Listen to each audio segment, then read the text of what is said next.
A chilly Monday morning as we start off the holiday week. Good afternoon, everyone. I'm Michael Emami. Thanks so much for joining us. KMU8's First Alert weathercaster Daniel McDonald has the latest on what to expect. And Daniel, what are we working with today? All right, Daniel, thank you very much. Happening today at the Columbia City Council meeting, officials plan to make an announcement about the new city manager. The current city manager, John Glasscock, is set to retire next month. We know the city interviewed 3 candidates, but we don't know who those candidates are. Mayoral candidate Randy Minshew says the city isn't being transparent about the process. Ken, thank you very much. MoDOT will be pulling concrete samples along Stadium Boulevard and Providence Road in Columbia. Drivers around there should be ready for some slowdowns on those roads, and we'll break that down here for you. Crews have already started drilling on Stadium Boulevard between Providence Road and College Avenue. Single-lane closures and flagging crews to guide drivers are expected. Tomorrow morning, work will continue on the Providence Road Boone-Femme Creek Bridge from 8 a.m. to 3 p.m. Christmas is just 5 days away, meaning the holiday travel rush is already starting. TSA says it screened more than 2 million people at airports nationwide for the 4th day in a row. Last Friday brought the most screenings since the Monday after Thanksgiving.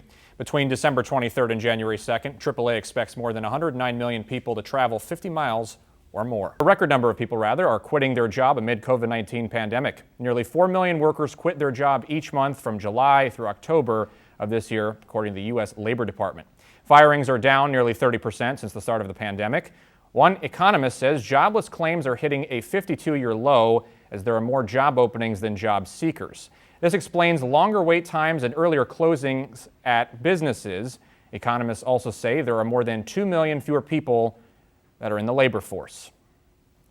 If you've noticed food prices are slowly going up in your grocery stores, you aren't the only one. Grocery prices are record highs, rising nearly 6.5% from November 2020 to November 2021. That includes a 20.9% increase in the price of beef. Those price increases mark the largest 12-month increase since December 2008. The big increases can be attributed to higher pandemic-related costs for commodities, labor, and transportation. Cole County Toys for Tots announced the results of its annual collection drive yesterday. Organizers say more than 2,000 toys will go to kids in need this holiday season. Multiple community partners came together to collect the donations. The Jefferson City coordinator says he is especially thankful for the community's kindness. Good morning, welcome back. Your time is 4:53. In just 2 months, there will be fewer options to fly out of the Columbia Regional Airport. Folks, you're taking a live look at COU right now. The airport will lose an airline starting early next year. United Airlines says it's pulling its flights out of Columbia beginning January 4th because of staffing shortages and limited resources. That means the airport will lose 2 daily direct flights to Chicago. Remember, the airport is in the middle of a major expansion project. The runway extension is almost complete, and the new terminal will be complete next summer. The Columbia City manager says there is no timeline for when the airline will be back. One couple says the changes will definitely affect their travel plans in the future. Michigan students are noticing a big difference in their dining halls. Michigan State University is hoping to have a dining staff of around 2,000. Right now, they have about half of that. A woman with MSU Residential and Hospitality Services says it's partly because students have the option to work at so many places right now. Happening today, drivers should prepare to slow down near the I-70 Searles overpass west of Columbia. Demolition on the bridge begins tonight. KMU8's Lucy Kale joins us live to tell us how the construction work will affect your drive this weekend. MU's homecoming is right around the corner. As fans are preparing to get in the stands, businesses are preparing for all the visitors. KMU8's Julie Koharic is live on MU's campus with a preview of the celebrations. Julie, good morning. The Jefferson City Big Brothers Big Sisters program hosted its annual Jingle Dash today. The walk and run course raised money for the mentorship program. KMU8's Sean McKinnon joins us here in the studio, and he talked to some big sisters and little sisters and the impact the program has on them. Sean? After promising his girlfriend he would beat cancer and sticking to that promise, one New Jersey man had created a tradition to celebrate.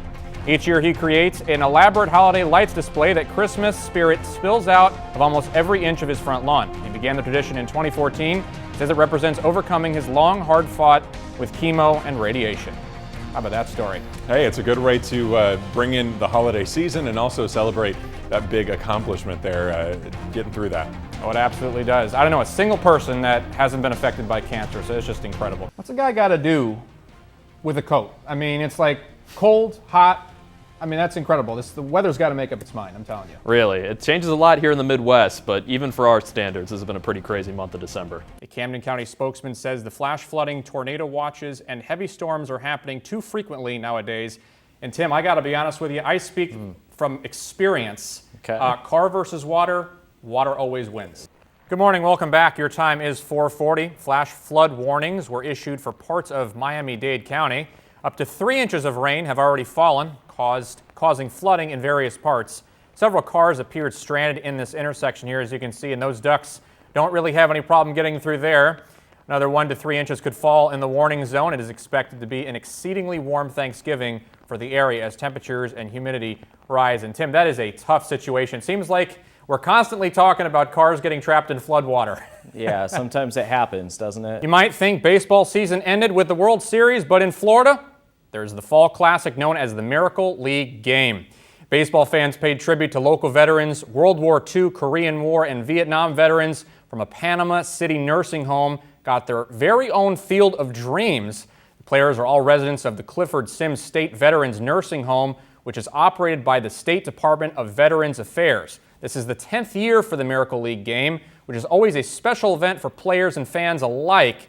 It is also a way to say thank you to Florida's veterans. And that is just one of the coolest stories that I've read so far. They got their own little baseball thing going on over there. How about that? I bet the crowd goes wild. Oh, yes, it absolutely does. Just like in the World Series we saw, that's pretty amazing too. The Big 102, an Illinois veteran, celebrated a huge milestone this week. He turned 102 years young, folks. That's not the coolest thing about him. Glenn Brady is a World War II veteran, and he has war stories to last for days. Glenn was stationed in a medical unit, helped take care of more than 22,000 German and Italian prisoners in northern Africa. He says he has lived a healthy life. I didn't smoke and drink, and maybe that helped me.